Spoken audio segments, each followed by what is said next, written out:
To those who are new to my channel, my name is Nhel and I am Commander Dao's wife.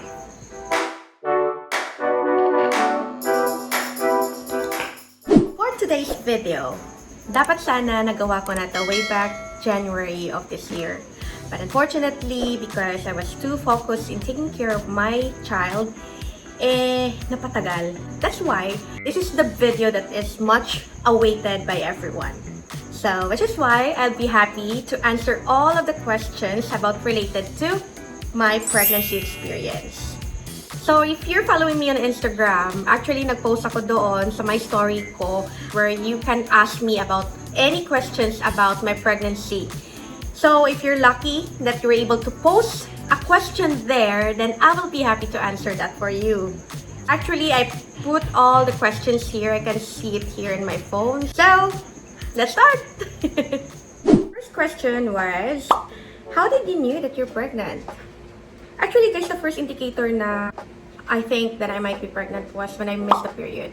Yun talaga pinakauna ko kasi I have a regular menstrual cycle. Another thing was, medyo chill pa ako at that time Kasi baka ma-delayed lang ako ng few days, a day or 2 days, or pinakamatagal was 1 week. But I didn't expect na a week after when I missed the period, when I checked my pregnancy test from the day when my father died, turns out naging positive siya Second one was when I feel bloated, like more than just an indigestion feeling, it's like feeling too much bloated. Ganun ang feeling ko. Like, it's really so hard when you pinch it or try to poke at it. So, isa din yun. And the reason when I feel that way na parang bloated ako or too much bloated is because I drank alcohol. I found out that 2 days before my father died. How did you tell your family, friends, and colleagues at work about your pregnancy? Actually, when it comes to my mom, since that time, funeral pa yung ng tatay ko, so I decided not to tell everyone about my pregnancy. So the only people who knew about my pregnancy was my sister, si Pet, minsan kong bakla, and then Meloy as well, and then Commander D. My mother-in-law and my father-in-law knew about that, I guess 2 days after, or a day after when I found out that I was pregnant. I let them knew about my pregnancy the day after my dad's burial. Kasi he was buried last April 10, and April 11 was my mother's birthday. So, sinurprise ko siya noon. And that was the most memorable thing that I showed it to her. So, lahat naging emotional, but despite of the emotional feeling, everyone was so happy when they found out that I was pregnant. But at least, kahit man daw nawala si Papa, my daughter was there. So, naging masaya lahat, despite of someone's loss. As for my friends naman, hindi lahat nakalam In fact, most of them knew that I was pregnant when I'm almost hitting 3rd trimester. Lalong-lalo na from the time when I had my gender reveal. So, I show to them and I tell them straight na the reason why I invited you because it's a gender reveal. At the same time, it was my birthday. Everyone was so shocked na buntis pala ako. And diba, I said in January na nanahimik talaga ako because I'm grieving at the same time, and of course, I'm also pregnant. As for my colleagues naman, I just let finish my entire contract. At that time, I just renewed my job last January, and unfortunately, yun, my dad died, and wala na-expect na mabuntis ako. So, in order for me to just finish my contract for 6 months, itinamos ko na lang talaga until June. So, I resigned, I guess, a day before the time na nag-renewal na. And then, before that, I decided to open it up to my colleagues from where I work. So happy that my colleagues there, they love me so much. They're so friendly. Napakabait nila, guys. And in terms of work, we work hard together para lang to make our facility really good, and it was really such a a good team, kumbaga. I'm so thankful with the people. You know, kung sino kayo guys, I miss you so much if you're watching this. And I hope you're gonna see you again. So, yun, sinabi ko sa kanila na buntis ako. And I'm so happy with the reactions that they're also happy for me. What are the things you wish you knew in the first trimester of your pregnancy? Actually, guys, the first thing I wish I knew during the first trimester of pregnancy is that it sucks. So, wag na kayong mag-expect na pregnancy is a really like laid-back experience, but it's not. Totoo lang guys, during the first trimester, dun yung mga moments where you're gonna suffer pregnancy aversions, except for the cravings, if you love something to crave at that time, so that's really so good. Pero kung aversions, just go guys, wag na. In my case, I had this food aversion of garlic and other spices, which was really a struggle kasi hindi ako makakain na maayos. And another thing was the nauseated feeling, lalo pag naglalakad ka. Ang hirap. Kasi from the time that we were still processing yung mga documents needed for the funeral ng tatay ko, lalong-lalo na nakasagsagan ng pandemic yun ha, it was tough. And you cannot deny the fact na lalong-lalo na sa case ko noon na I didn't let the people knew na I was pregnant. So, kailangan ko talagang itago. And, gosh, yung experience ko was really so bad na whenever I eat something, most of the food have a lot of spices, especially garlic, which is a good appetizer but not for me during that time. So, it was really so bad na I always tell my cousin Pet and my sister na please wag na lang big kasi I might vomit. So, ang hirap. And I always bring liniment at all times. Kasi nga, I feel so nauseated. I thought that it was so easy. Unless if you're lucky guys that you didn't experience those during your pregnancy. Lalong-lalo na pa sa first time mom. Another thing was pregnancy fatigue. So, if you're type of a pregnant woman in the first trimester na wala nito, then you're lucky. In my case, guys, ang hirap. Kasi, syempre, di ba, funeral ng tatay ko for the entire 9 days. So, we followed that Filipino tradition. And ako naman, di ba, buntis ako. Dapat, I should keep time for the wake of my father. But it turns out, I cannot do it 100% because of my pregnancy fatigue. So, imagine that I have to sleep most of the time like 1 or 2 in the morning because of my pregnancy insomnia, and then I have to sleep until after lunch. Cravings, food aversions, well, I guess I said that a while ago. My food aversion is garlic. Yun yung pinakaunang indicator ko nung after I found out that I was pregnant, followed by spices. I found out na aversion ko pala yun from that time when Commander D cooked some chicken korma at home. That was after my father's burial. Yun, days after noon. He was cooking chicken korma kasi yun nga I was craving. I miss his dishes. But when he cooked that one na, patay tayo dyan. I was really like, no, stop cooking that. I don't want that. And he already did. So, hindi ko talaga kinain, guys. And he was so mad at me because, yun nga, nagpaluto ako sa kanya. And then, hindi ko naman kinain. But of course, he understand later on na it's hard being as a pregnant woman na mag-suffer noon. Diba? Another one, in terms of food aversions was, I hate eating manggang hilaw. Very weird, no? I know a lot of women na mga buntis na isa yun sa mga pregnancy cravings nila yung manggang hilaw. But trust me, in my case guys, hindi talaga. Although I crave a bit sour or sour food, pero ano yun sinigang, yun ang naalala ko. It was pork sinigang, but unfortunately hindi nagtagal kasi you know, pork sinigang, di ba may oily substance yun? Like the fatty substance ng pork that makes the sinigang greasy. And when I eat it, masaya pa naman ako kasi nga ang asim niya. But I still puke because of the oily stuff in it. So wala pa rin.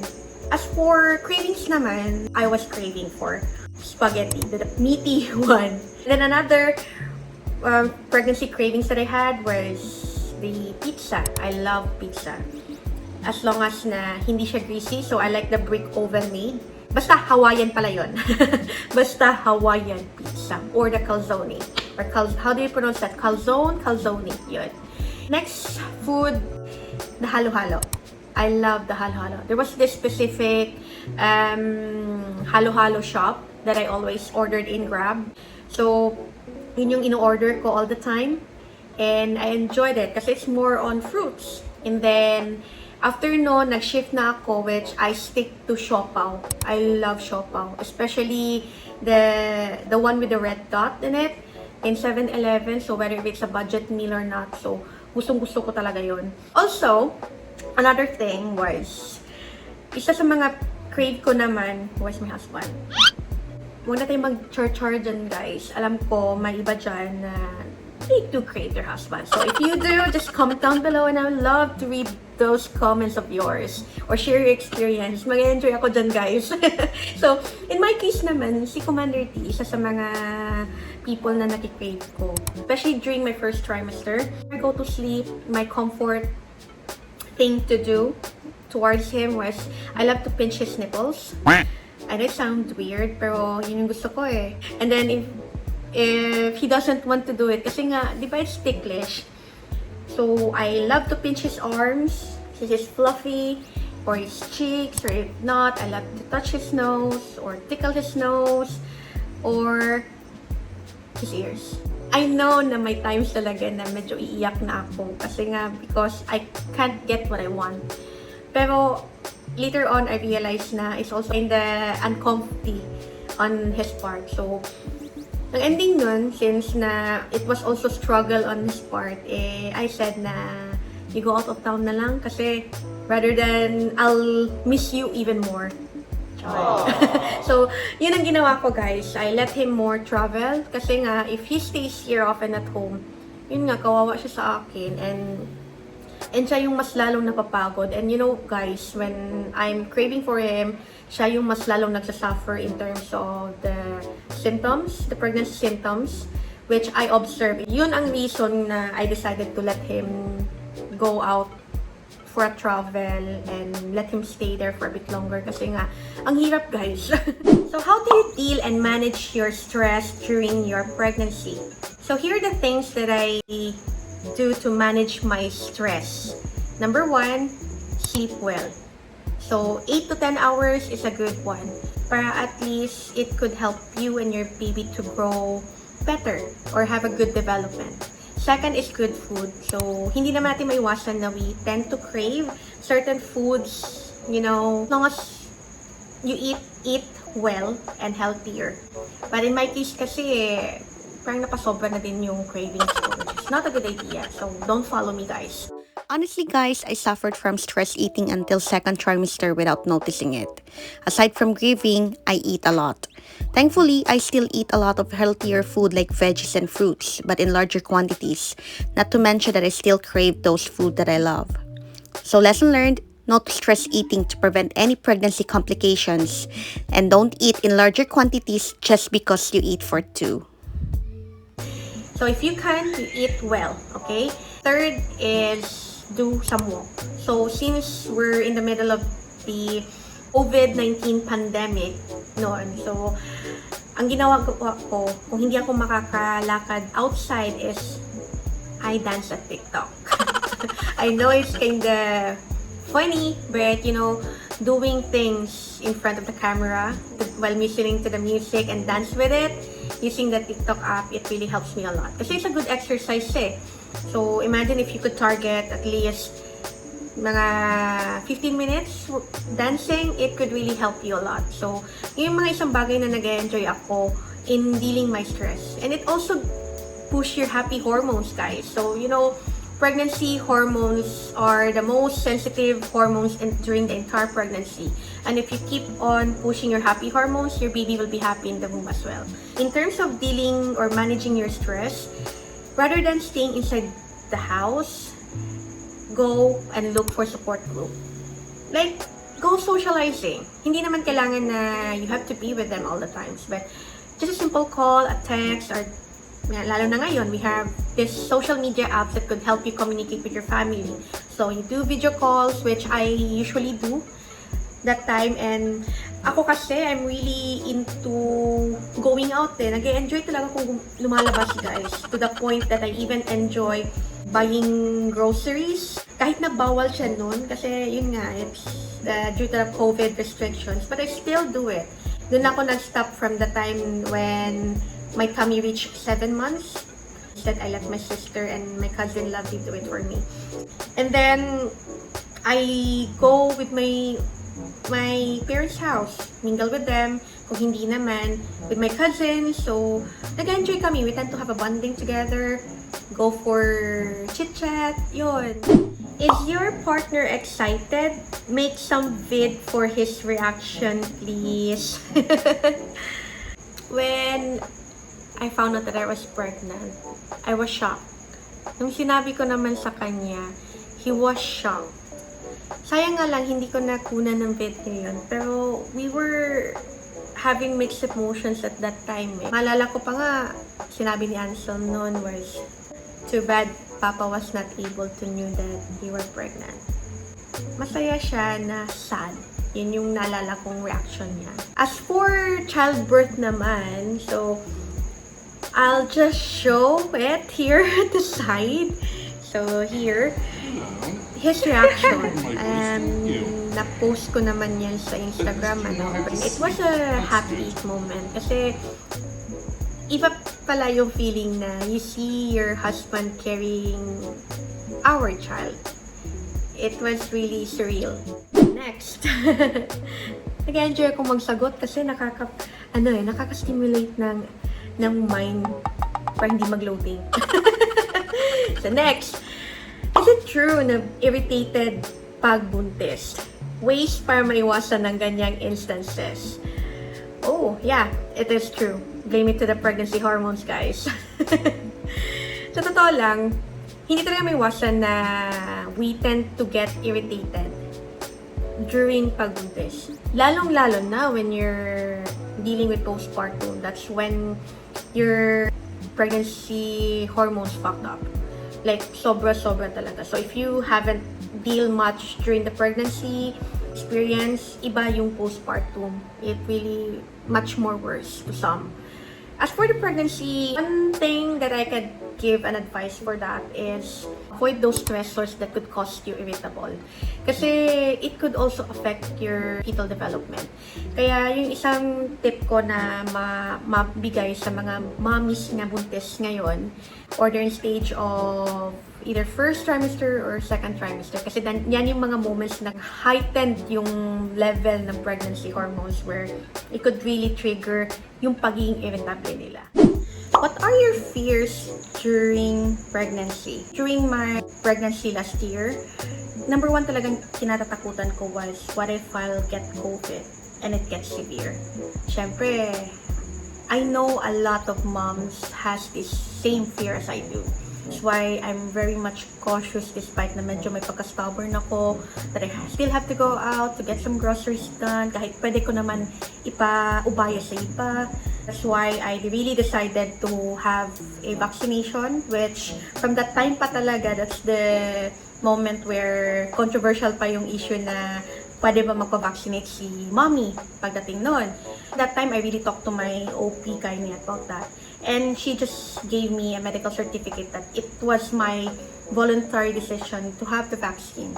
And when I had my vaccination, here's my story pala.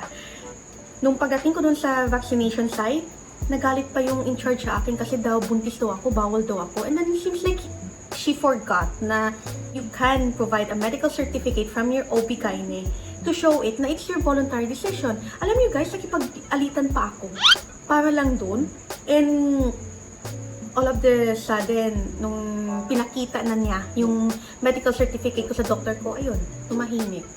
And I said, look, what's the point of having medical certificate kung haharap ka sa akin, ranting out na nabawal ako, and yet, pwede naman pala ako magpakita.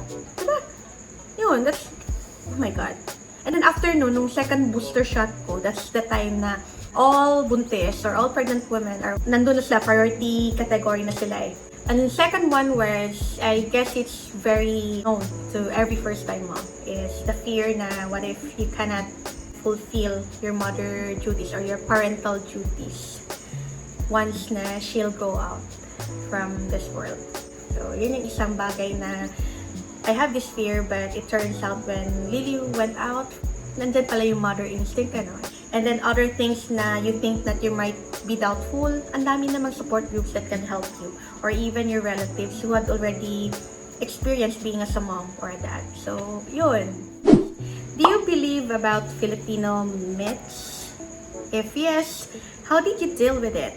I guess it's one of the topic that has been most talked in every mommy support groups that I've joined with. And about this matter kasi, you know guys, if you're watching this and you're not grew here in the Philippines, or you're a foreigner watching this right now and you don't know the customary traditions here in the Philippines, that's one of the topics that most pregnant women had to deal with. You know, the Filipino myths. And just to give you a small info, we have this superstitious beliefs that in relation to pregnancy. In terms of that kasi, me grew up in a Filipino life. Well, I'm just neutral with that. Hindi ko naman sinabi na I have to avoid it or I'll go with it. I'm just being neutral. As long as na lahat ng mga na ano ko, na belief, might also have some relation to science. Kasi ako, I'm a professional nurse here in the Philippines, and ako kasi, I also believe na there are some things that cannot be explained by science, diba? That's why I'm so neutral about that matter. Pag makita ko na it could explain by science, then okay, no problem. Pagdating sa ibang mga bagay na hindi talaga siya ma-explain by science, medyo hindi lahat ako into go with it. But I still follow ha. Kasi in respect na lang sa mga old people who keep advising me about that. One good example was during my pregnancy was when, you know, putting a lot of garlic in every door. Isa yun. Which my husband, Commander D, wondered why. And then when I explained it to him, he said, "Ah, okay." And then here's what happened. Kasi he was in Katil that time, afternoon pala. So he knew na I put all of his garlic in every window and salt, lahat. And there was this topic na napag-usapan nila along with Kulas, ni Kumar, and the other gang. So, syempre, that's their topic. When suddenly, Commander D blurted it out na, "Oh, my wife put a lot of garlic and salt in the window," something like that. And you know what the reaction? They were like, "Your wife is pregnant?" so, yun, nalaman na nila na, oops, sorry, I blurted it out. Grabe, natawa talaga ako kay Commander D na sinabi pa niya sa akin, "Oh, we just have to keep it quiet lang muna kasi I know it's stressful in your part," pero wala, nasabi na niya eh.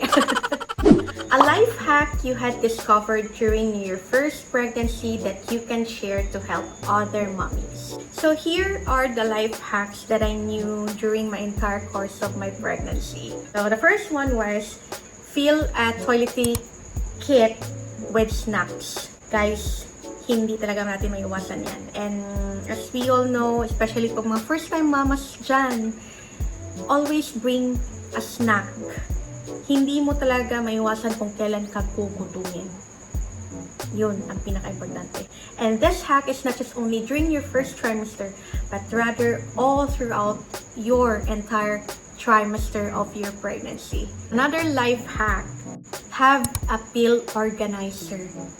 Guys, ito yung laking tulong ko talaga nung nag-second trimester ako. Grabe ako makakalimutin. And it really came to a point na I even forgot my supplement. So, isa sa mga bagay na ginawa ko was, I remember I had this pill organizer that I got way back few years ago and I used it again. And guys, nakakalaking tulong talaga niya. So, I always keep my pregnancy supplements on the time. So kung if ever man makalimutan ko in the morning, at least I can still drink it at the afternoon or at night. Basta importante, don't forget to drink that. Another life hack that I got was you list down all the things that you really need for your hospital needs or for your newborn and mother essentials. So when it comes for that one, guys, I'll be happy to make another video about mommy and baby essentials, and as well as what are the things that I put in my hospital bag. So gagawa ako niya na my next video so that at least for the first time moms out there or yung mga moms na malapit ng mga anak or yung mga mag-ready pa lang, I'll be happy to make that video for you. Sa mga life hack na ginawa ko was I made a list para hindi ako magka-doble-doble, or which is the most practical way. So I choose those goods or products na practical or inside with the things that I need during my delivery or yung mga essential needs ng anak ko and sa akin. May last pa pala ako na isang life hack ko during my pregnancy. You know guys, there are some things that you could find in the kitchen that could be really a good life hack when you're suffering this itchiness, or they call it PUPPS of pregnancy. And one of the products that I find it really useful is to use coconut oil when you have this. Trust me guys, it's really a good life hack. Honestly, ang dami ko nang na-try na products. Those anti-itch creams that they mention in the internet. But, you know, it didn't help me. In fact, it worsened a lot. And hindi talaga may iwasan yung kate, guys. Lalong-lalo na pag mainit. In my case kasi, I was so thankful na nabigyan si Ansel ni Mama Rose ng fresh coconut oil. And I guess she gave it to Commander Tilas 2020. And you know, this coconut oil kasi can last longer, like can last for ages, diba? As long as you keep it properly sealed and stored in a good storage room. So, dun ko siya naalala when I said, wait a minute, hindi ako hiyang sa ganitong products eh. Bakit ganon? I'm afraid that it might be worsening the itchiness. And when I saw the coconut oil, I looked for it. I made a research of that and I said, oh nga no, it has an antibacterial and antifungal property. So why not give it a try? And it also is the inflammation of any something problem with your skin. So nung ginamit ko siya, oh my God, nakatulog talaga ako the whole day. There you have it guys. I was able to answer all of those questions related to my pregnancy experience. And I really do hope that you like this video. And if you're new to my channel, please don't forget to hit like and subscribe. Also, don't forget to hit the notification bell. Of course guys, don't forget to follow me on my Instagram, my Facebook, and of course, my TikTok channel. Also, to those first-time moms or yung mga soon-to-be moms, I'll be happy to make some videos for you guys that might help you once you become a mom, okay? And also, thanks so much for watching. Have a good day. Bye!